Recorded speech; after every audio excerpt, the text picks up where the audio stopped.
Finally, we tonight are on the stage together, Donald Trump and I. Donald, it's good to be with you. We're going to have a debate where we are talking about the important issues facing our country. You have to judge us. Who can shoulder the immense, awesome responsibilities of the presidency? Who can put into action the plans that will make your life better? I hope that I will be able to earn your vote on November 8th. Secretary Clinton, thank you. Mr. Trump, the same question to you. It's about putting money, more money, into the pockets of American workers. You have up to 2 minutes. Thank you, Lester. Our jobs are fleeing the country. They're going to Mexico. They're going to many other countries. You look at what China is doing to our country in terms of making our product. They're devaluing their currency, and there's nobody in our government to fight them. And we have a very good fight, and we have a winning fight, because they're using our country as a piggy bank to rebuild China, and many other countries are doing the same thing. So we're losing our good jobs, so many of them. When you look at what's happening in Mexico, a friend of mine who builds plants said it's the eighth wonder of the world. They're building some of the biggest plants anywhere in the world, some of the most sophisticated, some of the best plants. With the United States, as he said, not so much. So Ford is leaving. You see that, their small car division leaving. Thousands of jobs, leaving Michigan, leaving Ohio. They're all leaving, and we can't allow it to happen anymore. As far as child care is concerned and so many other things, I think Hillary and I agree on that. We probably disagree a little bit as to numbers and amounts and what we're going to do, but perhaps we'll be talking about that later. But we have to stop our jobs from being stolen from us. We have to stop our companies from leaving the United States, and with it, firing all of their people. All you have to do is take a look at Carrier Air Conditioning in Indianapolis. They fired 1,400 people. They're going to Mexico. So many, hundreds and hundreds of companies are doing this. We cannot let it happen. Under my plan, I'll be reducing taxes tremendously, from 35% to 15% for companies, small and big businesses. That's going to be a job creator like we haven't seen since Ronald Reagan. It's going to be a beautiful thing to watch. Companies will come, they will build, they will expand, new companies will start, and I look very, very much forward to doing it. We have to renegotiate our trade deals, and we have to stop these countries from stealing our companies and our jobs. Secretary Clinton, would you like to respond? Well, I think that trade is an important issue. Of course, we are 5% of the world's population. We have to trade with the other 95%. And we need to have smart, fair trade deals. We also, though, need to have a tax system that rewards work and not just financial transactions. And the kind of plan that Donald has put forth would be trickle-down economics all over again. In fact, it would be the most extreme version, the biggest tax cuts for the top percent of the people in this country than we've ever had. I call it trumped up trickle down, because that's exactly what it would be. That is not how we grow the economy. We just have a different view about what's best for growing the economy, how we make investments that will actually produce jobs and rising incomes. I think we come at it from somewhat different perspectives. I understand that. You know, Donald was very fortunate in his life, and that's all to his benefit. He started his business with $14 million borrowed from his father, and he really believes that the more you help wealthy people, the better off we'll be, and that everything will work out from there. I don't buy that. I have a different experience. My father was a small businessman. He worked really hard. He printed drapery fabrics on long tables where he pulled out those fabrics, and he went down with a silk screen and dumped the paint in and took the squeegee and kept going. And so what I believe is the more we can do for the middle class, the more we can invest in you, your education, your skills, your future, the better we will be off and the better we'll grow. That's the kind of economy I want us to see again. Let me follow up with Mr. Trump, if I can. You've talked about creating 25 million jobs, and you've promised to bring back millions of jobs for Americans. How are we going to bring back the industries that have left this country for cheaper labor overseas? How specifically are you going to tell American manufacturers that you have to come back? Well, for one thing, and before we start on that, my father Gave me a very small loan in 1975, and I built it into a company that's worth many, many billions of dollars with some of the greatest assets in the world. And I say that only because that's the kind of thinking that our country needs. Our country's in deep trouble. We don't know what we're doing when it comes to devaluations, and all of these countries all over the world, especially China, they're the best ever at it. What they're doing to us is a very, very sad thing. So we have to do that. We have to renegotiate our trade deals. And Lester, they're taking our jobs, they're giving incentives, they're doing things that, frankly, we don't do. Let me give you the example of Mexico. They have a VAT tax. We're in a different system. When we sell into Mexico, there's a tax. When they sell in automatic, 16% approximately. When they sell into us, there's no tax. It's a defective agreement. It's been defective for a long time, many years, but the politicians haven't done anything about it. Now, in all fairness to Secretary Clinton, yes, is that okay? Good. I want you to be very happy. It's very important to me. But in all fairness to Secretary Clinton, when she started talking about this, it was really very recently. She's been doing this for 30 years. And why hasn't she made the agreements better? The NAFTA agreement is defective just because of the tax and many other reasons, but just because of the fact. Let me interrupt just a moment. But Secretary Clinton and others, politicians, should have been doing this for years, not right now because of the fact that we've created a movement. They should have been doing this for years. What's happened to our jobs and our country and our economy generally is, look, we owe $20 trillion. We cannot do it any longer, Lester. Back to the question, though, how do you specifically bring back jobs? American manufacturers, how do you make them bring the jobs back? Well, the first thing you do is don't let the jobs leave. The companies are leaving. I could name, there are thousands of them. They're leaving, and they're leaving in bigger numbers than ever. And what you do is you say, fine, you want to go to Mexico or some other country, good luck. We wish you a lot of luck. But if you think you're going to make your air conditioners or your cars or your cookies or whatever you make and bring them into our country without a tax, you're wrong. And once you say you're going to have to tax them coming in, and our politicians never do this because they have special interests, and the special interests want those companies to leave because in many cases they own the companies. So what I'm saying is we can stop them from leaving. We have to stop them from leaving, and that's a big, big factor. Let me let Secretary Clinton get in there. Let's stop for a second and remember where we were 8 years ago. We had the worst financial crisis, the Great Recession, the worst since the 1930s. That was in large part because of tax policies that slashed taxes on the wealthy, failed to invest in the middle class, took their eyes off of Wall Street, and created a perfect storm. In fact, Donald was one of the people who rooted for the housing crisis. He said back in 2006, gee, I hope it does collapse because then I can go in and buy some and make some money. Well, it did collapse. That's called business, by the way. 9 million people lost their jobs. 5 million people lost their homes, and $13 trillion in family wealth was wiped out. Now, we have come back from that abyss, and it has not been easy. So we're now on the precipice of having a potentially much better economy. But the last thing we need to do is to go back to the policies that failed us in the first place.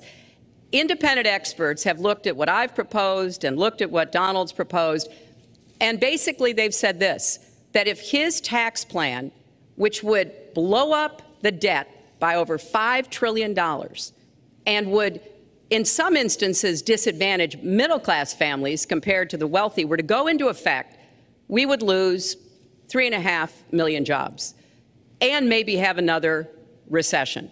They've looked at my plans and they've said, okay, if we can do this, and I intend to get it done, we will have 10 million more new jobs because we will be making investments where we can grow the economy. Take clean energy. Some country is going to be the clean energy superpower of the 21st century. Donald thinks that climate change is a hoax perpetrated by the Chinese. I think it's real. I did not. Science is real. I do not say that. And I think it's important that we grip this and deal with it, both at home and abroad. And here's what we can do. We can deploy 500 million more solar panels. We can have enough clean energy to power every home. We can build a new modern electric grid. That's a lot of jobs. That's a lot of new economic activity. So I've tried to be very specific about what we can and should do, and I am determined that we're going to get the economy really moving again, building on the progress we've made over the last 8 years, but never going back to what got us in trouble in the first place. Mr. Trump. She talks about solar panels. We invested in a solar company, our country. That was a disaster. They lost plenty of money on that one. Now, look, I'm a great believer in all forms of energy, but we're putting a lot of people out of work. Our energy policies are a disaster. Our country is losing so much in terms of energy, in terms of paying off our debt. You can't do what you're looking to do with $20 trillion in debt. The Obama administration, from the time they've come in, is over 230 years worth of debt, and he's topped it. He's doubled it in a course of almost 8 years, 7.5 years to be semi-exact. So I will tell you this. We have to do a much better job at keeping our jobs, and we have to do a much better job at giving companies incentive to build new companies or to expand, because they're not doing it. And all you have to do is look at Michigan and look at Ohio and look at all of these places where so many of their jobs and their companies are just leaving. They're gone. And Hillary, I just ask you this. You've been doing this for 30 years. Why are you just thinking about these solutions right now? For 30 years you've been doing it, and now you're just starting to think of solutions. Well, actually, I will bring back jobs. You can't bring back jobs. Well, actually, I have thought about this quite a bit. Yeah, for 30 years. I have, well, not quite that long. I think my husband did a pretty good job in the 1990s. I think a lot about what worked and how we can make it work again. Well, he approved 3 million NAFTA. New jobs, he approved a balanced NAFTA, budget, which is the single worst trade deal ever approved in this country. Incomes went up for everybody. Manufacturing jobs went up also in the 1990s, if we're actually going to look at the facts. When I was in the Senate, I had a number of trade deals that came before me, and I held them all to the same test. Will they create jobs in America? Will they raise incomes in America? And are they good for our national security? Some of them I voted for. The biggest one, a multinational one known as CAFTA, I voted against. And because I hold the same standards as I look at all of these trade deals. But let's not assume that trade is the only challenge we have in the economy. I think it is a part of it, and I've said what I'm going to do. I'm going to have a special prosecutor.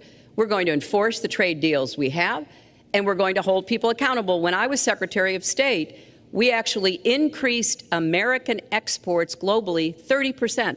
We increased them to China 50%. So I know how to really work to get new jobs and to get exports that help to create more new jobs. Well, you haven't done it in 30 years or 26 years. Well, I've been a senator, You Donald, haven't done it. And you haven't I done have it. been a And Secretary of State, and I have Your done husband signed a lot. NAFTA, which was one of the worst things that ever happened to the manufacturing industry. That is your opinion. You go to New England, you go to Ohio, Pennsylvania, you go anywhere you want, Secretary Clinton, and you will see devastation where manufacturing is down 30, 40, sometimes 50%. NAFTA is the worst trade deal maybe ever signed anywhere, but certainly ever signed in this country. And now you want to approve Trans-Pacific Partnership. You were totally in favor of it. Then you heard what I was saying, how bad it is, and you said, I can't win that debate. But you know that if you did win, you would approve that, and that will be almost as bad as NAFTA. Nothing will ever top NAFTA. That is just not accurate. I was against it once it was finally negotiated and the terms were laid out. I wrote about that in... You called it the gold standard. Well, I hope... You called it the gold standard of trade deals. You said it's the finest deal you've ever seen. No. And then you heard what I said about it, and all of a sudden you were against it. Well, Donald, I know you live in your own reality, but that is not the facts. The facts are, I did say I hoped it would be a good deal, but when it was negotiated, which I was not responsible for, I concluded it wasn't. I wrote about that. So is it President Obama's fault? Is it President Obama's fault? Even announced. Look, there are Secretary, is it President Obama's fault? There are because he's pushing it. There are different views about what's good for our country, our economy, and our leadership in the world. And I think it's important to look at what we need to do to get the economy going again. That's why I said new jobs with rising incomes, investments, not in more tax cuts that would add $5 trillion to the debt. But you have no plan. Oh, I do. Secretary, in fact, you have no plan. A book about it. It's called Stronger Together. You can pick it up tomorrow. That's about all you. Folks, at the bookstore or at an airport near you. We're going to move to. But it's because I see this. We need to have strong growth, fair growth, sustained growth. We also have to look at how we help families balance the responsibilities at home and the responsibilities at business. So we have a very robust set of plans, and people who have looked at both of our plans have concluded that mine would create 10 million jobs and yours would lose us 3.5 million jobs and explode You are the going debt, to approve one of the which biggest would tax have cuts a in recession. history. You are going to approve one of the biggest tax increases in history. You are going to drive business out.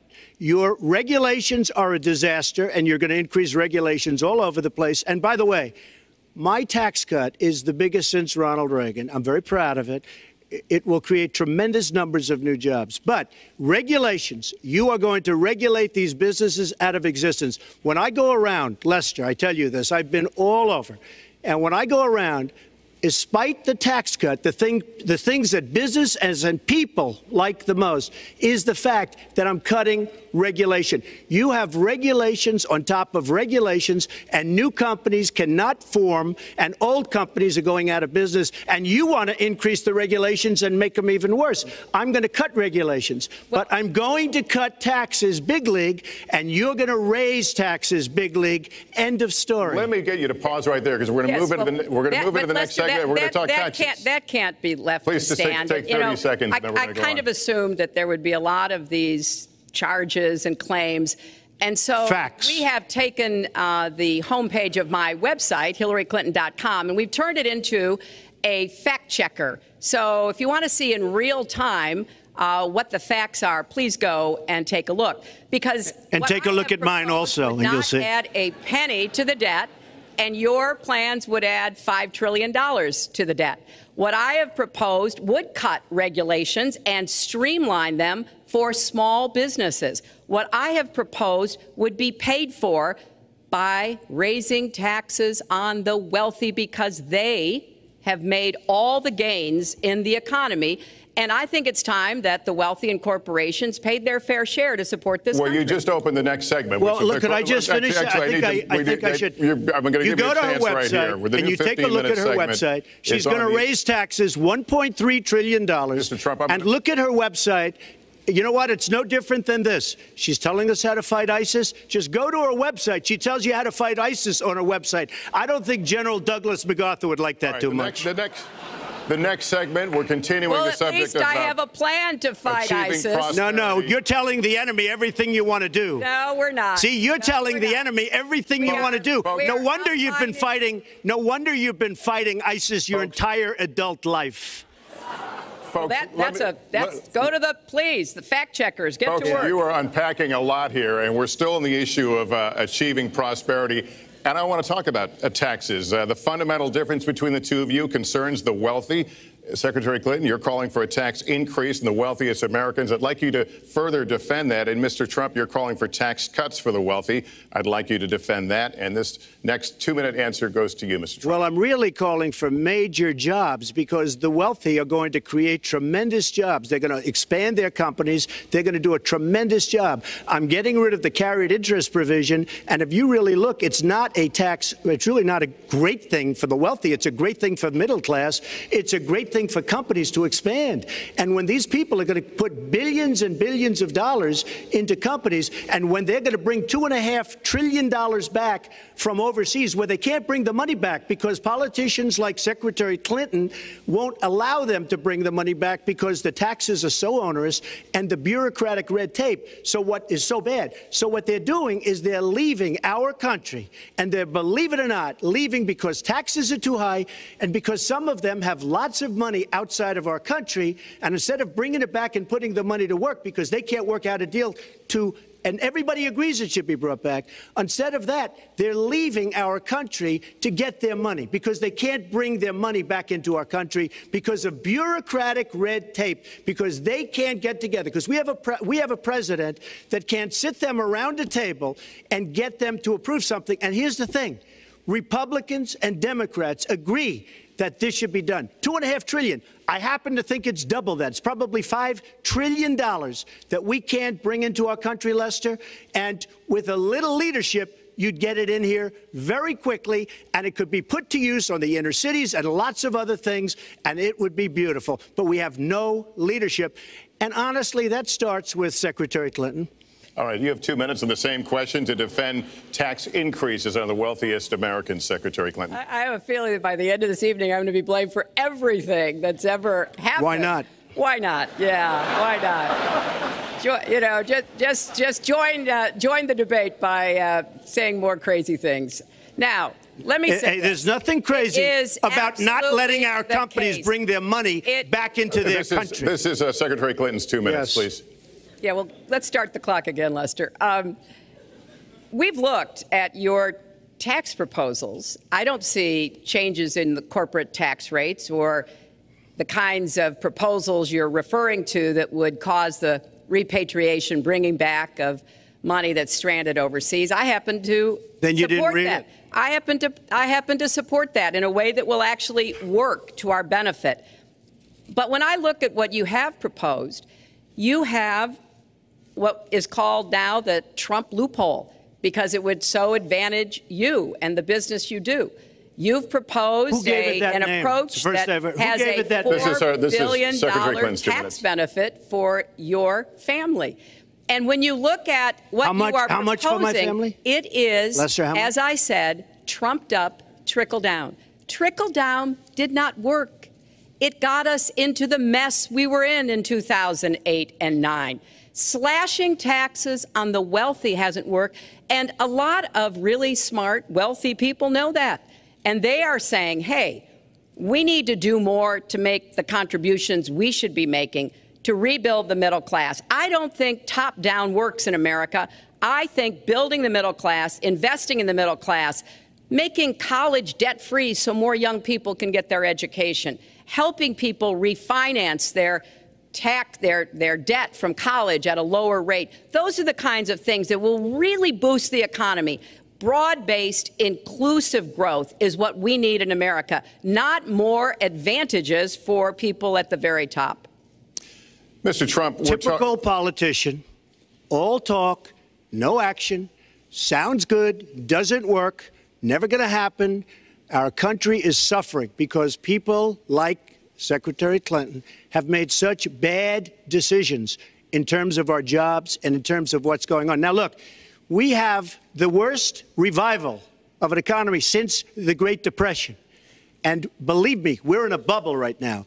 And the only thing that looks good is the stock market. But if you raise interest rates even a little bit, that's going to come crashing down. We are in a big, fat, ugly bubble.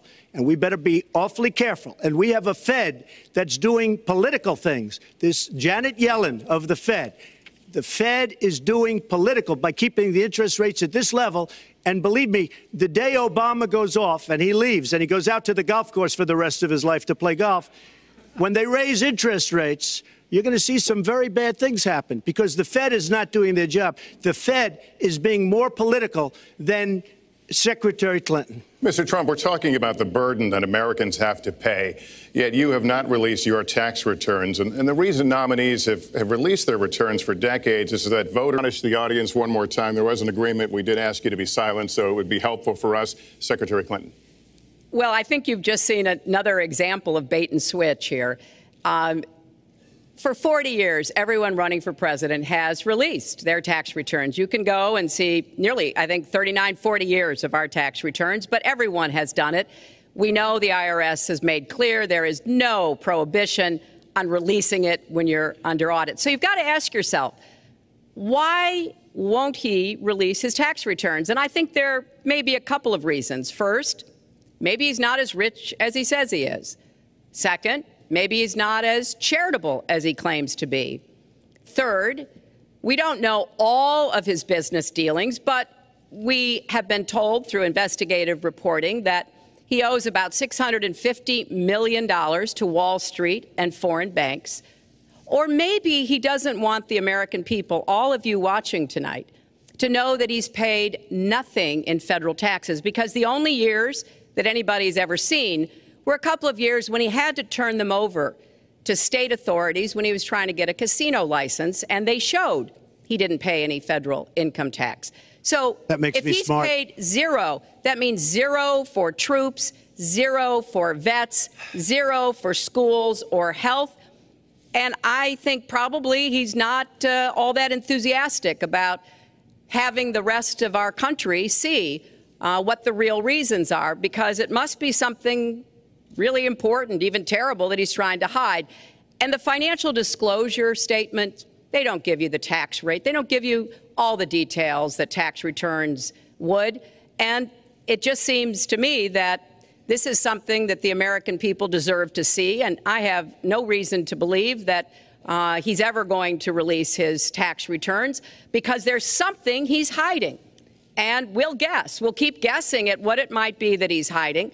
But I think the question is, were he ever to get near the White House, what would be those conflicts? Who does he owe money to? Well, he owes you the answers to that, and he should provide them. He also raised the issue of your emails. Do you want to respond to that? I do. You know, I made a mistake using a private email. That's for sure. And if I had to do it over again, I would obviously do it differently.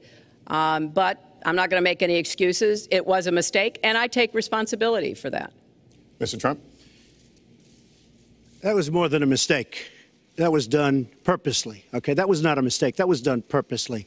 When you have your staff taking the Fifth Amendment, taking the Fifth, so they're not prosecuted. When you have the man that set up the illegal server taking the Fifth, I think it's disgraceful. And believe me, this country thinks it's disgraceful. It really thinks it's disgraceful also. As far as my tax returns, you don't learn that much from tax returns, that I can tell you. You learn a lot from financial disclosure. And you should go down and take a look at that. The other thing, I'm extremely underleveraged. The report that said 650, which, by the way, a lot of friends of mine that know my business said, boy, that's really not a lot of money. It's not a lot of money relative to what I had. The buildings that were in question, they said in the same report, which was actually, it wasn't even a bad story, to be honest with you, but the buildings are worth $3.9 billion. And the 650 isn't even on that. But it's not 650. It's much less than that. But I could give you a list of banks. I would, if that would help you, I would give you a list of banks. These are very fine institutions, very fine banks. I could do that very quickly. I am very underleveraged. I have a great company. I have a tremendous income.